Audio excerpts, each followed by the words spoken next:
Hi, I'm Liz Lumley, and we're here at InsurTech Rising in London. And today I'm speaking to Abhishek Runka. Well Thank you. done. I'm very bad at this. IndusNet Technologies. How are Right, you? that's right. So you have a panel session today that Yeah. asks a pretty big question, and that's how do you execute and sustain InsurTech? We don't have all day, but Yeah. can you answer that in a few minutes? Yeah, so very quickly, today when you have to really create systems and softwares, which is core to the InsurTech business, you need to kind of keep creating them and you need to keep iterating them, because when you are talking about innovation, you are not starting with a set item what you are trying to create. You are going to create something and see how the consumers react to it, and then you have to iterate and create it, make changes into it, and then you have to continue to do that. And it's a long process, right? So in such a long process, of course, it goes without saying that the investment is also long and it can be quite big at times. So what we do is basically we have helped companies in creating innovation teams which actually execute the innovation ideas in terms of product creation and taking it to the market and then maintaining it at a cost-effective manner. And that is where I think the sustainability of insurance ideas comes from.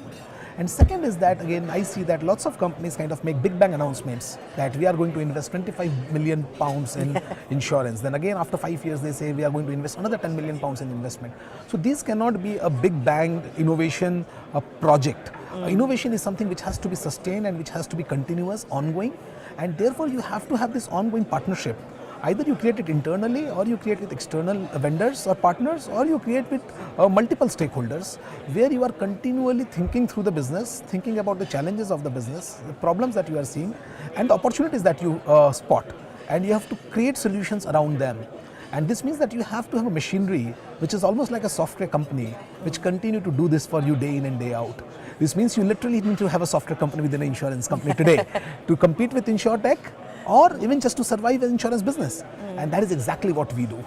It seems like such a simple concept, this, tiny iterations and pivots and responding to the customer need. It's almost a more sort of risk averse than that big bang insurance investment. Yeah. And strange, insurers are doing that big bang, which is risky. Yeah. So when you were founding your own company and growing your own company, what were some of the lessons you learned on how to deal with that? Yes, I mean, again, this company has been around for almost 20 years. One of the biggest lessons that we have learned is that to create a sustainable company, which is also one of the big part of what we did, was that create entry barriers for competitors and create exit barriers for clients. So can you really partner with your clients so deeply that exit is not even on the top of the mind? I mean, it should not be even in the mind. I know. Right? It has to be like it's an integrated, combined, one single body and two different businesses.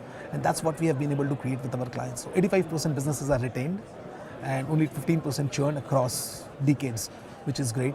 So that is one. Second is that we have understood at the end of the day, you have to build leadership.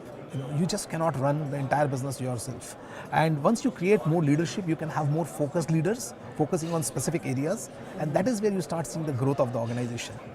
And last but not the least, I think it's very important that the company is customer centric. This means customer has to drive the product or offering that you are creating. I mean, you cannot just dream of a new product or a new service that you are just launching because you feel it's cool. At the end of the day, it's customer who's going to buy it and they are going to pay for it. So are they driving the product creation or they driving the service creation within the organization or not? That's a pertinent question. If they are not doing that and you are just doing it because you just feel that people need it, in that case you are possibly daydreaming.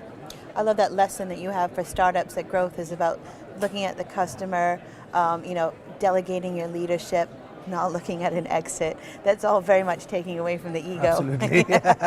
So you mentioned a bit the insurance industry is still doing these big bang projects. I mean, are they learning lessons now? What more lessons do they need to learn to go down So that there are some journey? companies which are learning lessons. So for and different people are taking different routes to innovation. I'm not going to say that what's going to work. So we see that certain companies are investing in startups and incubators as an insurance company, so that they can actually have early access to that technology, or they can buy out that company if it succeeds. That's a great model. Unfortunately, there are limitations to what you can do there, because at the end of the day, if you have invested in 10 different systems, 8 of them will die out, for reasons which are nothing to do with sustainability of that offering in the market or the market fitment of that offering. It may be because of a founder issue, it may be because of issues beyond founder's control, but it may not have nothing to do with the market. And in those situations, you actually lose those innovations. How can companies really retain those innovations? Companies are not even looking at that.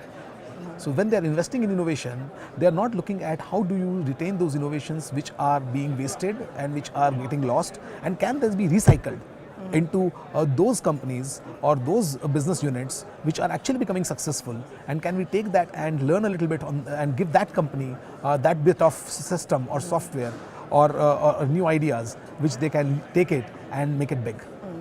Offline, we'll have a conversation about corporate venture capital. Another interview. Sure. Thank you very much. Thank you so much, Eliza.